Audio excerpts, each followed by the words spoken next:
Board परीक्षा के दौरान छात्र नकल के लिए पर्चियां तैयार कर रहे थे। शिक्षक नाराज होने के बजाय खुद ही ब्लैक बोर्ड पर जवाब लिख देते हैं ताकि छात्र अपनी नकल करने की काबिलियत में एक दूसरे को मात दे सकें।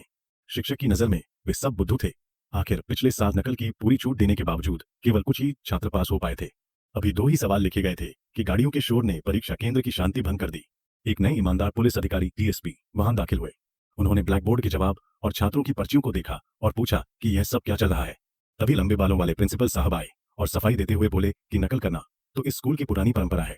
उनके स्तर को देखते हुए वे कभी खुद से पास नहीं हो सकते, लेकिन थोड़ी मदद मिल जाए तो कम से कम वे स्नातक होकर अपना गुजारा करने के लिए कोई छोटा मोटा काम ढूंढ पाएंगे। इतना ही नहीं, उन्होंने अपने रसूख का इस्तेमाल कर ऑफिसर को मनाने की कोशिश की, पर ऑफिसर उनकी इन बातों में नहीं आए। प्रिंसिपल ने फिर भी हार नहीं मानी और बड़ी चतुराई से रुपयों से भरा एक डिब्बा निकाला ताकि मामला सुलझ जाए, पर उन्होंने इस ऑफिसर के उसूलों को कमतर आंकने की गलती कर दी। ऑफिसर ने तुरंत रिश्वत के सबूत रिकॉर्ड करने का आदेश दिया और प्रिंसिपल को गिरफ्तार कर लिया। इसका मतलब यह था कि अब छात्र सामान्य रूप से पास नहीं हो पाएंगे। गुजारे के लिए मनोज और उसके भाई ने एक किराए की गाड़ी से सवारी ढोना शुरू किया। अनजाने में उनके इस काम से विधायक की बसों के व्यापार को नुकसान होने लगा, जिससे पुलिस उनके पीछे पड़ गई। थाने में उन्हें बुरी तरह पीटा गया।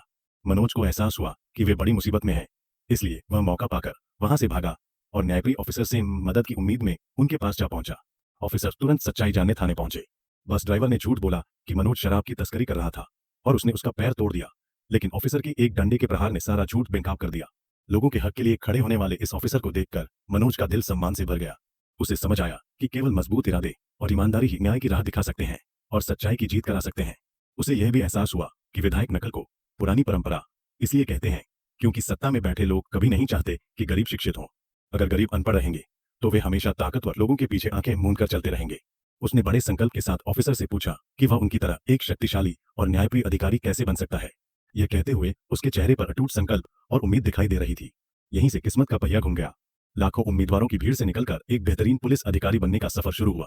उनकी मेहनत और लगन आज भी छात्रों के लिए प्रेरणा है। लाखों दिलों को प्रोत्साहित करने वाली एक सच्ची कहानी का आगाज यहीं से होता है। हालांकि उस वक्त वह एक ऐसा औसत छात्र था जिसने पिछले 12 सालों से सिर्फ नकल ही की थी, पर ऑफिसर की बातों ने उस पर जादू जैसा असर किया।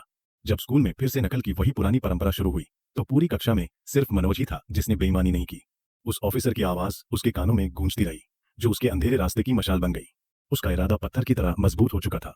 3 सालों की कड़ी तपस्या के बाद उसने शानदार अंकों के साथ अपनी स्नातक की परीक्षा पास कर ली। अब जब मनोज आगे की पढ़ाई की फीस के लिए परेशान था, तब दादी ने उसे कमरे में बुलाया और अपने संदूक से एक पुराना डिब्बा निकाला।